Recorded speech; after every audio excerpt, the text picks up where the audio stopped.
으로 3월 23일 월요일 온라인 예배 하나님께 드리시겠습니다. 나는 전능하신 아버지 하나님 천지의 창조주를 믿습니다. 나는 그의 유일하신 아들 우리 주 예수 그리스도를 믿습니다. 그는 성령으로 잉태되어 동정녀 마리아에게서 나시고 본디오 빌라도에게 고난을 받아 십자가에 못 박혀 죽으시고 장사된 지 사흘 만에 죽은 자 가운데서 다시 살아나셨으며 하늘에 오르시어 전능하신 아버지 하나님 우편에 앉아 계시다가 거기로부터 살아있는 자와 죽은 자를 심판하러 오십니다. 나는 성령을 믿으며 거룩한 공교회와 성도의 교제와 죄를 용서받는 것과 몸의 부활과 영생을 믿습니다. 아멘. 찬송가 212장 찬송 하나님께 드리시겠습니다.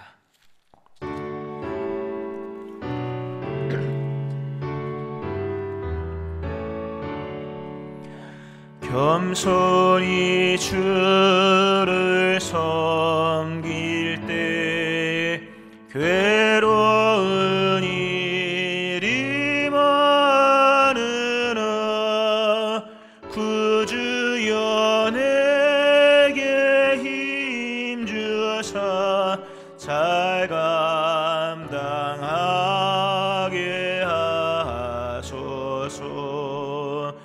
인자한 말을 가지고 사람을 감화시키며 갈 길을 잃은 무리를 잘 인도하게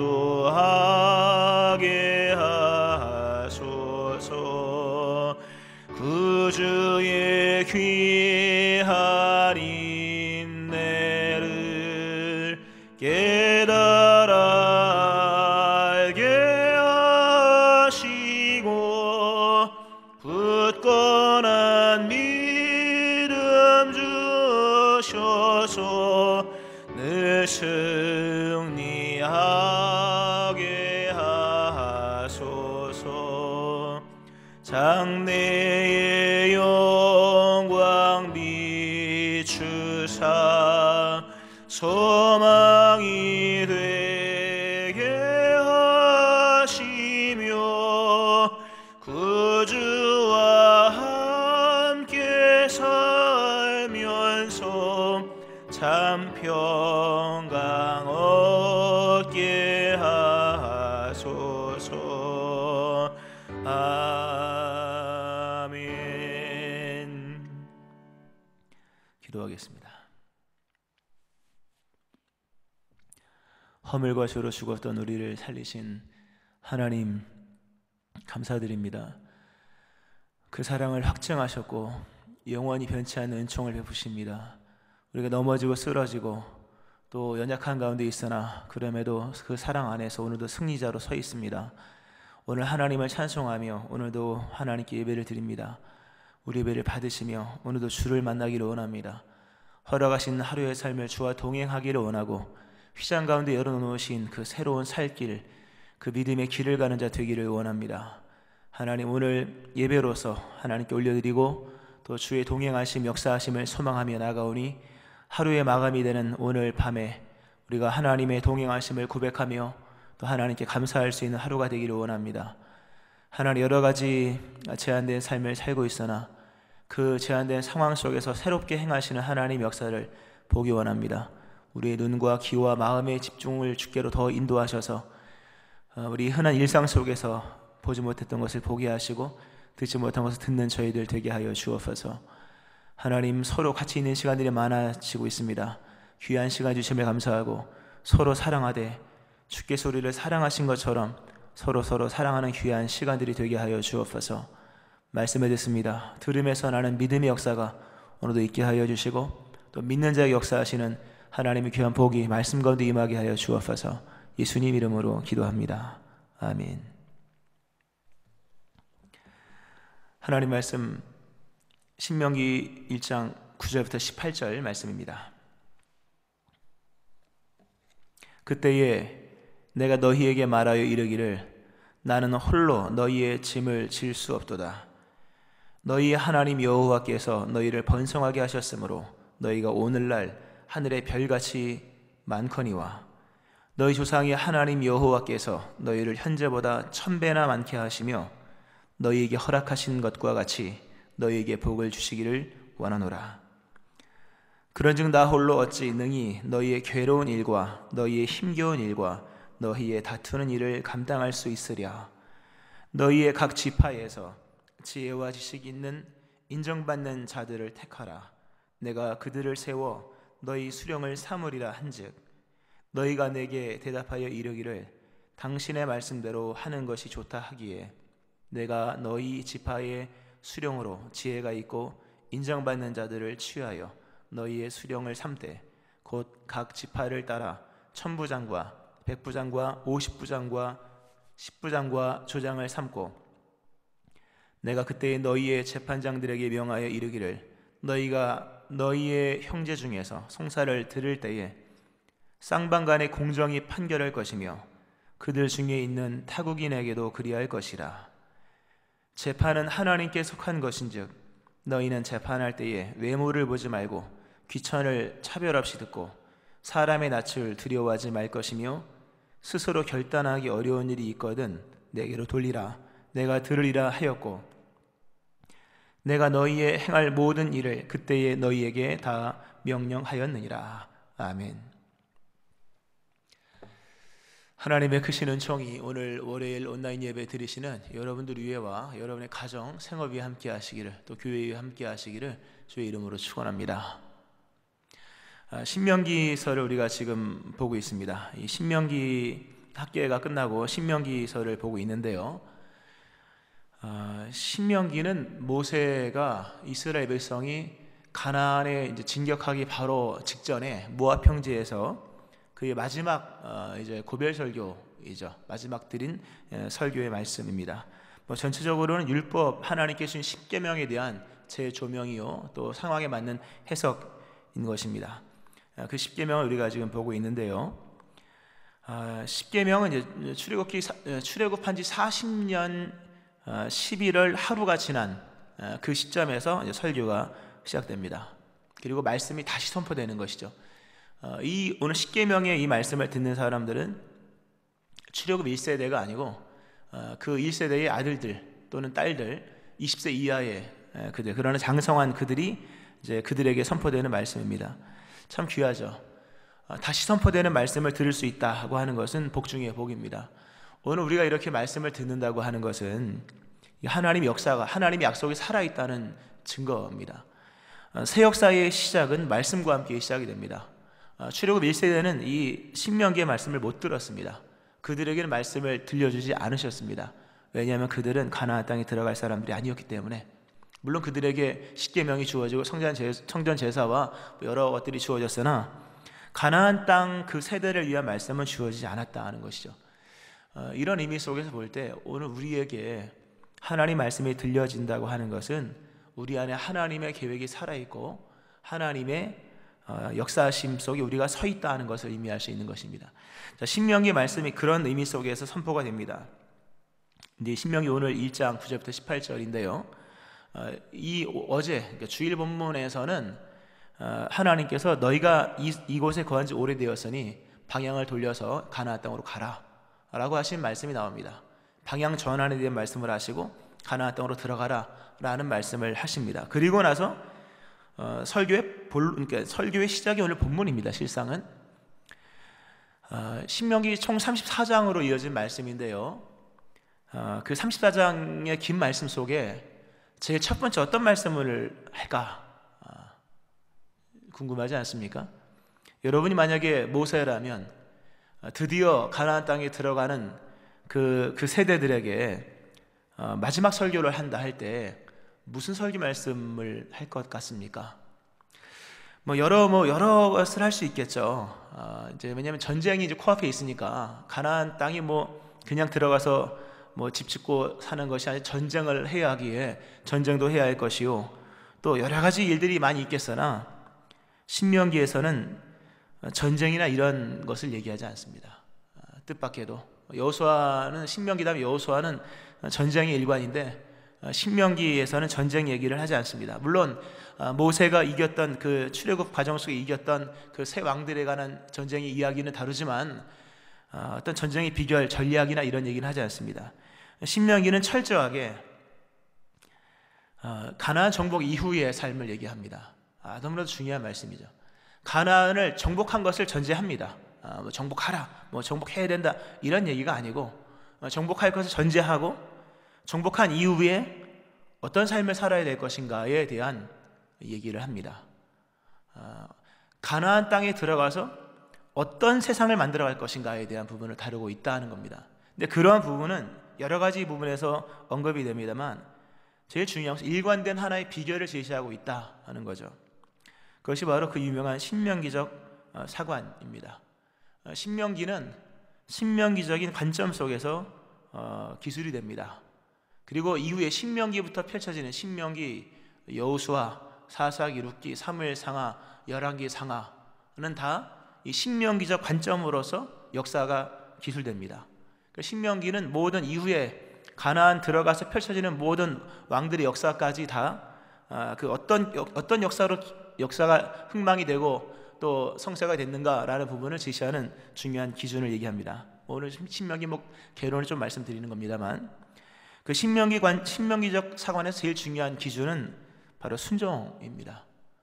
순종하느냐 안 하느냐가 모든 것의 비결입니다. 굳이 전쟁에 대해서 승리와 패배를 얘기하지 않았던 원인도 전쟁의 승리는 순종의 여부에 있기 때문입니다. 신명기는 철저하게 순종을 했느냐 안 했느냐 그거 하나로 역사는 진행된다. 이 강력한 메시지를 계속 전하고 있습니다. 신명기뿐만 아니라 여호수아, 사사기, 룻기, 사무엘 상하, 열왕기 상하까지 그러니까 바벨론 포로 오기 전까지 모든 역사의 기준은 다 순종 여부에 달려있다 이렇게 성경 말씀하고 있습니다. 또 하나 여기서 이제 중요하게 볼 것은 여기서 말하는 순종은 그러나 순종은 1차적으로는 개인적 순종이지만 신명기에서 말씀하는 것은 개인의 복을 신명기를 보면 복 얘기가 많이 나오잖아요. 순종하면 복을 받는다. 그리고 신명기 28장은 들어가면 나가면 복을 받고 여러 복 얘기 나오는데 실상 신명기에서 말씀하는 복은 개인의 복을 말하는 것이 아닙니다. 개인의 복을 말함이 아니라 공동체적인 복을 말하는 것입니다. 공동체적인 복을 말하고 가나안 땅에 들어가서 한 개인이 잘 되고 안 되고의 얘기를 다루는 것이 아니라 한 민족이 잘 되고 이스라엘 민족이 잘 되고 또 이스라엘을 통해서 하나님의 나라가 구현되는 데 초점을 두고 있다는 점입니다. 하나님이 원하시는 세상을 만들어가는 것 초점이 있고 하나님이 원하시는 사회를 만들어가는 것, 하나님이 원하시는 그 제도와 행정을 만들어가는 것, 그래서 그 땅에 속해 있는 백성들이 그 땅을 살면서 개인이 부자가 되고 이런 얘기보다는 하나님을 경험하는 것, 그 하나님의 나라를 실현시켜 나가기 위한 부분으로 순종을 얘기하고 있다는 거예요. 참 중요합니다. 우리가 소위 공적 신앙으로 얘기를 하죠. 우리의 믿음은 나 혼자만을 위한 믿음이 아닙니다. 예수님은 누차히 강조하기를 하나님의 나라로서 우리의 믿음의 어떤 행동들을 설명하셨습니다. 개인의 어떤 물질의 복이나 개인의 영달에 관한 것이 아니라고 하는 것, 가나안에 들어가서 어떤 사회를 만들어가느냐 굉장히 중요한 이 신명기 관점에서 제시하는 부분입니다. 그 말씀인 것처럼 그 하나님 원하시는 사회를 구현하고 하나님의 원하시는 나라를 만들어가는데 가장 중요한 것은 크게 세 가지가 있습니다. 하나는 말씀드린 것처럼 순종입니다. 하나님 말씀, 기록된 말씀 또는 선포된 말씀을 얼마만큼 땅의 현실 속에서 실현시켜 나가느냐라고 하는 부분입니다. 믿음은 고백이고 마음으로부터 믿고 입으로 고백하는 것이지만 결과는 열매는 어디서 나타나는 겁니까? 우리의 일상의 삶에서, 우리의 물질, 우리의 돈과 우리의 살고 있는 삶의 환경 속에서 나타나야 하는 것처럼 하나님의 나라, 하나님의 세계를, 하나님의 사회를 가나안 땅에 구현시켜 나가기 위해서 가장 1차적인 것은 순종 여부입니다. 말씀을 얼만큼 살아내느냐의 부분이죠. 그건 1차적인 거니까 이해를 하셨다고 생각합니다. 두 번째 문제가 뭐냐면 공정성의 문제입니다. 하나님 말씀을 순종합니다. 그런데 혼자 사는 게 아니지 않습니까? 그러니까 신명기는 크게 세 가지 문제를 접근을 합니다. 하나는 말씀드린 순종하느냐 안 하느냐의 문제, 두 번째는 공정성의 문제 또는 형평성의 문제, 정의의 문제입니다. 오늘 보면 재판 얘기가 나옵니다. 참 뜻밖의 얘기입니다. 신명기 1장에서 설교의 시작 부분에서 공정한 재판에 대한 얘기를 하고 있다는 것을 볼 때, 바꿔 얘기하면 순종은 얼마든지 불공정하게도 순종이 될 수 있다. 내가 보기엔 순종이지만 다른 사람이 볼 땐 순종이 아닌 것, 다른 사람이 다 틀렸다고 말하자면 내가 보기엔 순종이, 이런 공정성의 문제, 형평성의 문제, 정의의 문제가 대두가 되는 거죠. 이 공정성의 문제, 순종을 했는데 과연 그 순종이 하나님 보시기에 합하냐, 또 사회적으로 정의롭냐라고 하는 부분, 이것이 발생하게 되는 원인은 기본적으로 일단은 숫자가 많아졌다는 부분입니다. 오늘 모세가 그러죠. 나 홀로 감당할 수 없다. 왜냐하면 하나님께서 너희를 번성하게 하셨다. 60만 3,550명이 남았는데 그보다 더 번성했죠. 또 현재보다 1000배나 더 많게 하시겠다. 혼자 사는 데는 뭐 법이 필요 없습니다.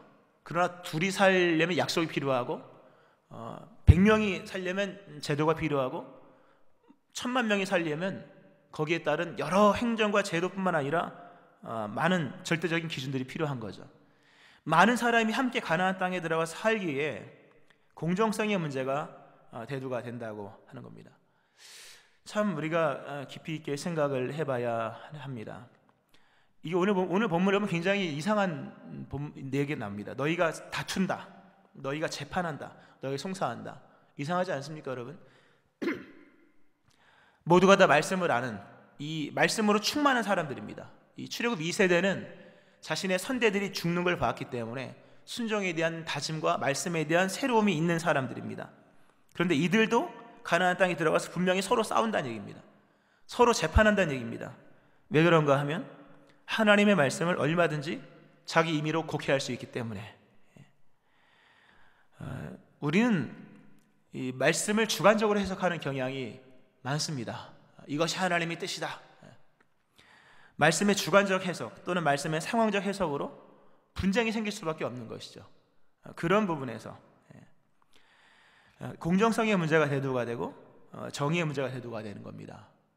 또 하나의 세 번째 문제가 뭐냐 하면 얼마나 오랫동안 그 공정한 어떤 수평을 유지할 수 있느냐의 문제입니다.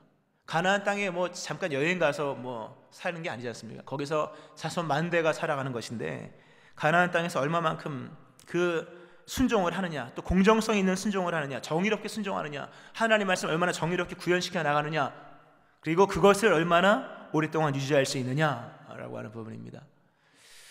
참 중요한 문제가 신명기적 관점 속에 대두가 됩니다. 일단은 뭐 말씀드린 것처럼 신앙을 개인화시키지 않았고 신앙을 사회와 국가적 차원에서 다루고 있다는 부분들, 그리고 신앙의 어떤 현장성을 단순히 회막 안에서만 하는 그런 번제나 제사나 어떤 절기상의 얘기로만 하는 것이 아니라 이웃과 이웃이 서로 살아가는 삶의 현장 속에서 말씀하고 있는 부분을 보면서 우리의 가장 신앙다움의 모습은 가정에서 일어나야 할 것이요, 또 우리의 직장 안에서 일어나야 될 것이요, 또 알지 못하는 많은 사람들과 함께 살아가는 이 시민사회 속에서 일어나야 한다는 것. 이런 부분에서 하나님의 공의와 정의가 바로 실현될 때 그 나라가 장구하고 거기서 공동체적으로 복을 받는 겁니다. 또 반대로 안 되면 공동체적으로 망하는 거죠. 그 포로기가 그렇게 온 것입니다. 이렇게 하나님께서 원하시는 이 순종으로 하나님 원하시는 사회, 순종으로 하나님 원하시는 세계, 하나님 원하시는 정의로운 사회를 구현시키기 위해서 우리에게 필요한 것이 무엇일까? 세 가지가 있습니다. 첫 번째로 나에게 객관화된 기준이 필요하다는 것입니다. 오늘 분명히 모세가 내다봅니다. 서로 싸울 걸 예상하고 싸울 게 자명하고 또 집단 간의 충돌이 있을 것이 분명합니다. 그건 뭐 뒤에 역사가 증명해 주니까요. 이에 이러한 일을 방지하기 위해서 하나님께 주신 방법 중에 하나가 각 지파에서 지혜와 지식이 있는 인정받는 자들을 세우라는 겁니다. 너희의 지파의 수령으로 지혜가 있고 인정받는 자들을 취하여. 세상의 모든 사람들은 다 지혜가 있습니다. 경험이 만들어주는 체계죠. 다 지혜가 있습니다. 그러나 모든 사람의 지혜가 다 객관적인 것은 아닙니다. 오늘 모세를 통해서 하나님께서 하신 말씀이 지도자를 세우라. 그런데 지혜가 있고 인정받는 사람, 인정받는다. 이게 무슨 말입니까? 객관성을 띠고 있다, 합리성을 띠고 있다, 공정성의 기준을 갖춘 자 이들이죠. 이들을 통해서 객관화된 지식, 객관화된 표준, 공정한 기준을 만들라는 거죠. 그리고 너희는 그걸 따르라는 겁니다. 그러니까 우리에게 큐티니까 적용을 한다면 우리 자신을 객관화된 기준 앞에 자꾸 세워야 됩니다. 기준 앞에 설 때에 사람은 자기를 볼 수가 있습니다. 사람들이 교만해지는 이유는 기준을 잃어버렸기 때문입니다. 하나님 앞에 안 섰기 때문이에요. 자신을 객관화된 기준 앞에 자꾸 이렇게 세워나가다 보면 거기서 인물이 만들어지는 겁니다. 사람들은 자기를 객관화하기 싫어합니다. 팔은 안으로 굽히는 것처럼요. 우리를 객관화된 자리로 인도해 줄 인도자가 필요하다는 것을 아셔야 됩니다. 반드시 우리가 믿음 생활에 온전히 완주하기 위해서는 믿음의 동역자가 있어야 됩니다. 믿음의 돕는 자가 있어야 될 것입니다. 나를 주관화 함정 속에서 끌어내어서 객관화된 어떤 이 지혜, 공정한 기준 앞에 나를 이끌어갈 수 있는 그런 예언자적 역할을 하는 사람들이 있어야 됩니다. 그것이 아내이고, 그것이 남편이고, 그것이 교회의 목회자들이고, 또 그 외 공동체 리더들이죠. 그 요나 이야기를 들어보면요, 하나님이 요나가 믿음이 있는 사람이지 않습니까? 예언자 말씀을 알고 있는데 그의 문제는 뭐냐면 말씀에 대한 주관적 해석입니다. 아까 공정성의 문제를 하면서 말씀을 드렸었던 것처럼 요나가 하나님 말씀을 임의적으로 해석하고요, 니느웨, 아수르에서도 니느웨는 망해야 된다라는 생각 속에서 그 하나님의 뜻을 자꾸 거역하자. 나중에 요나 4장에 보면 하나님이 그럽니다. 무언가 굉장히 화나 있는 요나에게 네가 성내는 것이 옳으냐, 하나님이 2번이나 얘기하십니다. 네가 그렇게 불평불만하고 네가 성내는 것이 옳으냐? 우리가 살다 보면 화나는 게 많잖아요. 그러니까 자기 기분이 상한 거죠. 그렇게 화나 있는 요나에게 물었을 때 요나가 또 따지죠. 내가 성내어 죽기까지 할지라도 옳으니이다. 나는 옳습니다, 하나님. 그때 하나님이 요나를 일깨우기 위해서 하신 게 뭡니까?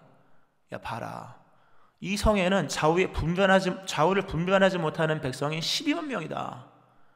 12만 명이라고 하는 거대한 숫자를 얘기합니다. 또 짐승들도 많다. 근데 네가 사적 감정으로 그렇게 니느웨가 망하기를 원하거나 또는 어떤 민족적인 어떤 그런 이기주의에 빠져서 원수는 망이다 이렇게 얘기할 수 있겠느냐라고 하면서 요나를 객관화된 기준 앞에 세웁니다. 물론 그 이후로 그 요나서는 더 이상 진전되지 않죠. 그렇게 끝납니다. 질문을 던지고 끝납니다. 우리가 잃어버린 객관화된 기준들, 사람이 자기 보기엔 다 믿음이 좋거든요. 그러나 그것은 말씀 앞에 서지 않았기 때문입니다. 이 몰락된 기준, 또 말씀의 주관적 해석, 또 말씀의 상황적인 해석들, 거기서 순종은 일어나지만 공정하지 못한 순종으로 믿음 있는 많은 사람들이 살아가는 세상 속에서도 불공정한 일들이 일어날 수 있다는 겁니다.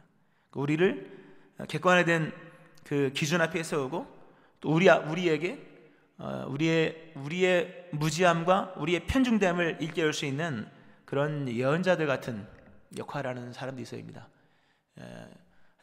아내와 남편은 그런 역할을 반드시 물론 사랑 안에서 해야 될 것이고 이러한 기준이 필요하다. 나에게 리더가 필요하다라고 하는 부분. 두 번째로 우리에게 필요한 것은 좋은 조직에 들어가야 됩니다. 조직. 오늘 하나님께서 이렇게 공정성의 문제가 대두가 될 이 상황 앞에 놓여 있는 이스라엘에게 하나님이 하신 말씀은 조직을 만들고 제도를 만들고 행정을 만들라라고 말씀합니다. 조직, 제도, 운영할 수 있는 행정을 만듭니다. 수령들을 세우고 조장을 세우고 그 위에 10부장을 세우고 그 위에 50부장을 세우고 100부장을 세우고 1000부장을 세워라. 그렇게 조직을 만들라고 말씀합니다. 조직 안에 있을 때 우리는 공정함의 유익을 얻을 수 있습니다. 또 조직 안에서 우리는 공정한 사람이 될 수 있다는 점입니다. 조직을 떠나서 또는 공동체를 떠나서 믿음 생활 잘 감당할 수가 없습니다. 그런 생각을 해봅니다. 노아의 아들들이 구원을 받았습니다. 노아의 며느리들도 구원을 받았죠. 만약에 노아의 아들들이 노아의 아들이 아니었으면 과연 구원받았을까? 노아의 아들들과 그의 며느리 총 6명이 구원을 받을 수 있었던 것은 노아에게 소속되어 있었기 때문입니다. 만약 그들도 다른 집에서 태어났다면 그들도 함께 망했을 겁니다. 우리가 어느 조직에 속해 있느냐, 어느 소속에 속해 있느냐는 굉장히 중요합니다. 예수 믿고 구원받는 것 개인적 고백입니다. 개인의 신앙입니다. 그런 거로 조직이 필요 없습니다. 그러나 믿음 생활 끝까지 감당하기 위해서는 나의 불균형과 나의 주관적, 나의 상황적 해석, 또 나의 이기적 본능, 그것을 붙잡아 줄 수 있는 조직이 필요합니다. 그것이 바로 교회입니다. 성도는 교회와 더불어 바른 길을 갑니다. 성도는 교회 안에 인도자와 더불어서 바른 믿음의 길을 갈 수가 있습니다. 교회는 우리의 신앙생활에 있어서 하나님의 말씀의 순종을 공정하게 행하기 위한 절대적으로 필요한 조직이라고 하는 것이죠. 우리가 그러한 인식 속에서 교회를 사랑하고 또 공동체 안에 들어가야 할 것이고, 더 나아가서 우주적인 하나님의 큰 교회를 생각하는 모습들로 나가야 하는 것이죠. 오늘 여러분 교회 잘 속해 있죠? 아직 교회는 못 나오시지만 교회의 중요성만큼은 인식을 해야 될 것입니다. 자, 세 번째로 이 순종의 문제, 공정성의 문제, 또 하나 아까 말씀드린 것처럼 얼마나 오랫동안 공정함을 유지할 수 있느냐의 문제, 이것을 극복하기 위해서 세 번째로 가장 중요합니다. 하나님께 끊임없이 나가야 한다 하는 것입니다. 하나님께 끊임없이 나가야 한다. 공정함을 단발로 끝나면 사회는 좋아지지 않습니다. 공정한 이 수평적 모습을 지속적으로 유지할 수 있어야 됩니다. 오랫동안 한 사회가 변화되려면 몇십 년은 가야 됩니다. 길게 만들어 가야 된다는 거죠. 이 얼마만큼 오랫동안 공정한 수준을 유지할 수 있느냐의 부분입니다. 이것을 위해서는요, 절대 기준을 붙잡아야 합니다. 사사기를 보면요, 이런 말씀이 있습니다. 그때 이스라엘에 왕이 없으므로 사람들이 자기 소견을 옳은 대로 행동했다. 자기 소견을 옳은 대로 행동했다. 근데 왕이 없으므로, 별개 얘기 같지만 중요한 얘기입니다. 왕이 없다. 무슨 얘기입니까? 일관된 기준이 없다는, 절대 기준이 없다는 거죠. 절대 기준이 없으면 사람들은 임의적 판단을 합니다. 절대 기준을 놓쳐버리면 오늘과 내일이 다른 행동을 합니다. 가난할 때와 부자일 때 다른 행동을 하게 됩니다. 병들 때와 병 나았을 때 다른 행동을 합니다. 그건 다 하나같이 절대 기준이 없기 때문입니다. 지금 이 본문상에서 이스라엘은 모두가 다 비슷한 수준입니다. 물질적으로나 나이도 비슷하잖아요. 20세 이하니까 다 고만고만한 나이입니다. 20세 이하였으니까 이제 나이가 다 비슷한 나이 또래가 비슷한 나이 또래요.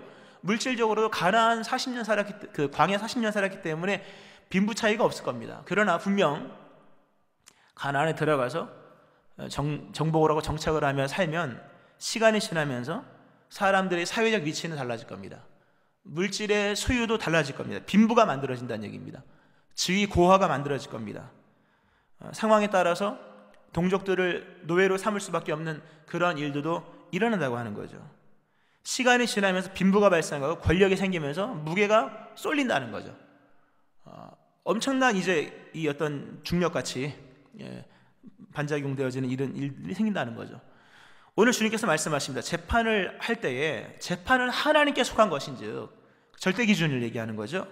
재판할 때 외모를 보지 말라, 귀천을 보지 말라. 지금은 귀천이 없지만 분명히 너희가 들어가면 귀천이 만들어질 거다. 사람의 낯을 두려워하지 말라. 지금은 다 똑 동일하게 친구지만 너희 가나안 땅에 들어가면 거기에 보면 나중에는 높은 사람 낮은 사람이 있을 것이다. 그러나 너희는 그런 세상적인 사회적 위치가 만들어내는 힘의 불균형의 문제에 굴복하지 말고 재판의 궁극적 기준은 하나님께 있으니 하나님을 대면하고 하나님을 두려워하면서 이 끊임없이 발생하는 이 불균형의 문제를 끊임없이 수정해 나가라 라는 말씀을 하고 있는 것이죠. 말씀 맺겠습니다. 오늘 관점이 좀 열렸으면 좋겠습니다. 오늘 말씀 통해서 말씀 맺으면서 우리는 다 순종을 추구하고 살아갑니다.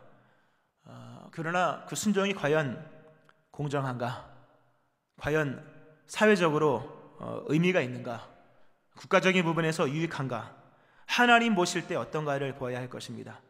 모두가 다 그리스도 예수의 십자가 은총을 힘입고 객관화된 공정화된 기준 그 앞에 다시금 나가야 할 것이며, 그리고 다시금 교회 안에서 그리고 함께 어우러져가는 믿음의 식구들 안에서 우리의 신앙의 기준을 잡아야 될 것이요, 무엇보다 가장 중요한 것 하나님께로 나아감으로 세상이 만들어 주고 있는, 세상이 만들어 놓은 여러 기준들 거기 휩싸일 것이 아니라 하나님 말씀하신 바를 따라 우리가 아름다운 세상, 아름다운 사회를 만들어야 될 것입니다. 여러분의 가정과 여러분의 직장과 우리가 사는 이 사회가 주님께서 기대하셨던 가나안 땅 그 모습이 되어지기를 주의 이름으로 축원합니다. 기도하겠습니다. 하나님, 공동체적인 복을 말씀하시며 하나님의 말씀이 실현되는 순종의 여부를 말씀하시고 순종의 공정성을 말씀하시며 공정성의 그 유지됨을 말씀하시는 주여, 우리가 잊고 있었던 그 신앙의 삶의 자리를 다시 한번 기억하기를 원합니다. 우리의 가정, 우리의 직장, 우리의 사회 속에서 믿음이 실천되게 하여 주시고 하나님 원하시는 공정한 모습으로 나아가게 하시며 우리가 세상에 만들어진 기준을 따라감이 아니라 하나님 말씀 따라 하나님 원하시는 그 의의를 이루어나가는 삶이 될 수 있게 하여 주옵소서. 우리가 무지하여 넘어지고 쓰러지고 이기적인 판단과 생각 속에 하나님 넘어질 때가 많이 있사오니 주여 우리를 말씀 앞에 세워주시고 우리를 이끌어갈 지도자들을 붙여주시고 동료들을 세워주시고 우리에게 좋은 조직을 붙여주시고 또 하나님 우리가 날마다 주님 앞에 설 수 있게 하여 주옵소서. 예수님 이름으로 기도합니다. 아멘. 찬송가 322장 찬송 하나님께 드리시겠습니다.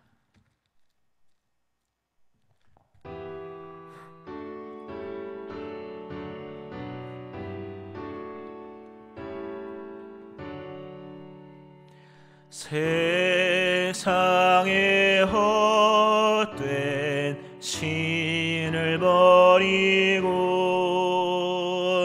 하나님 이름 높여 기리세 온 천하 백성 모두 나와서 다같이 하나님만 섬기세 세상의 헛된 우상 버리고 인간의 모든 부귀영화와 거짓과 불을 모두 버리고 온전히 하나님만 섬기세 주님의 백성 서로 헤아려 시기와 미움 아주 버리고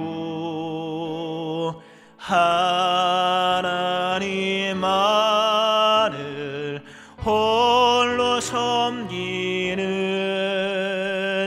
천국으로서 이뤄주소서.